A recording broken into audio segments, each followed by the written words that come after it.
Happy Mother's Day. Hopefully everyone has a good Mother's Day. So just by my own research, I know I've been raised in the shadows, and I don't think I know who my biological mom is, but I know I've been raised in the shadows, and um just trying to understand what's going on, but looking at looking at the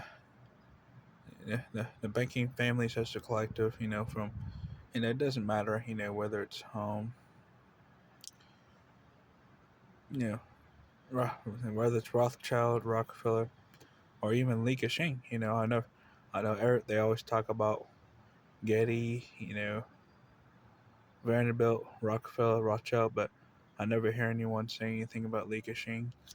But looking at as a collective, looking at Rothschild, Rockefeller, and even in Li Ka-shing, looking at them, even the Prime Minister of Canada, Justin Trudeau, knowing that he's a teacher and his background. So there's much respect I have for Justin Trudeau, Prime Minister of Canada, for being a teacher.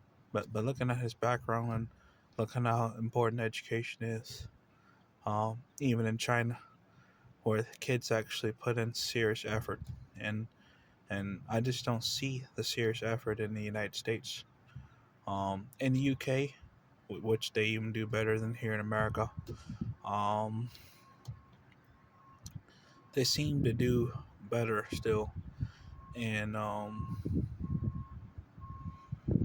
and these different countries, even Russia, where Vladimir Putin is probably not even an academic in his background, but he's still, even Vladimir Putin's country, Russia, still edges out America in school, where school has lately been a big influence on me and wishing I could have did better. But seeing how serious China takes school, or Asia, just in general, even the top, always the top spots being in Asia, Japan, South Korea, China, India being the number one reading country in the world. The United States is probably 42. Like, most Americans don't even come to the bookstore. You know, me being at the bookstore today, check it out. I buy a lot of books. I was probably the number one book buyer in the store, and for, for, for, for a while. But just knowing that this we in America we don't read, or even in Europe they don't read as much as probably the Asians or the Indians.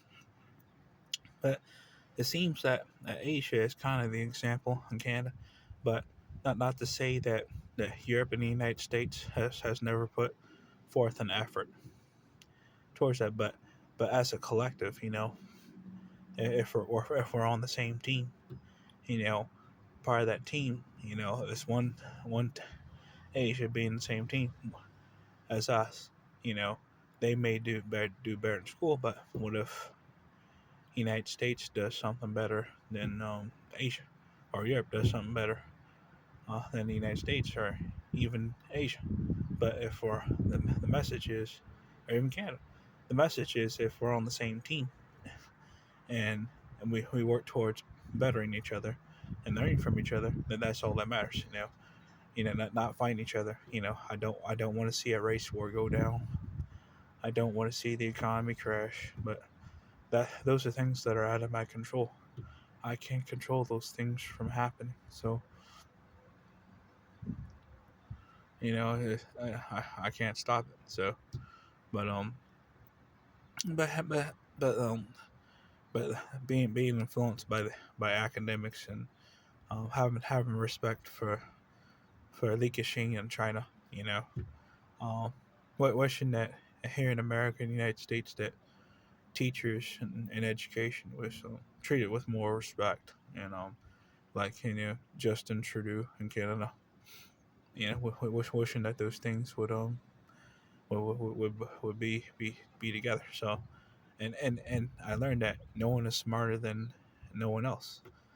But the reason why China is so ahead is because they spend more time on their studies than the other countries, than these other countries. But if these other if America, Europe, America can spend as much time on studies and academics as the Chinese do, but we just don't do it. It's like in Asia they chose to make academics their sport. America is good at basketball, Europe's good at the original football, but in Asia they said, hey, let's take academics and make academics our sport because that's what we want to be good at and we want to be the best at it. China's and Asia is like, hey, we're not going to let the United States beat us. We're not going to let these other countries beat us. We're not going to let Canada beat us. We're not going to let Europe beat us. We're not going to let Africa beat us. We're not going to let Australia beat us. Hey, we're going to be the best. And while we do it, we're going to kick some ass while doing it. Li Ka-shing said, we're going to kick some ass in academics. And that's exactly what happened. The kids studying 12 to 14 hours a day, you know, putting forth that effort more than the other countries. But as a collective, you know, being part of the same team, Rockefeller, Rothschild, and Li Ka-shing being part of the same group, as they can help each other and there's resources for each other, so they can better each other. That's the bottom line: is how can the United States better China, and how can China better the United States? So look in Europe, how can they all better each other? So that's the biggest thing for me, So that's really important. Um, how come as a people, how can you better each other? You know, because it's not a pride thing, ego thing, or I don't want to worship anyone, but it's very you become very dangerous when you become good at academics in school. But I hope I'm wrong, but I want to say that it's gotten so bad that a that in the Ivy League schools in America, that they have like an Asian quota. Well, they only allow a certain amount of Asians into these Ivy League schools. But if you took away the quota for the Ivy League schools for these Asians, probably Columbia, Harvard, Brown, all these Ivy League schools would probably be 90% Asian. That's how bad and dangerous it's gotten. But but but to know that no one is smarter than each other, no one's better than each other. But we just have to put the work in. And the kids in America people in America decide to stand up and say, hey, education's going to be first. And all we got to do is put the work in, and it would work. So, you know, I just got out of church. Thank the Lord Jesus.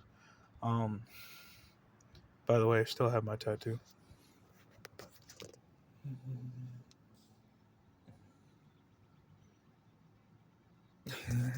Yeah, man. That tattoo artist is probably still around, but I haven't seen him. But the biggest message is staying humble and putting the work in.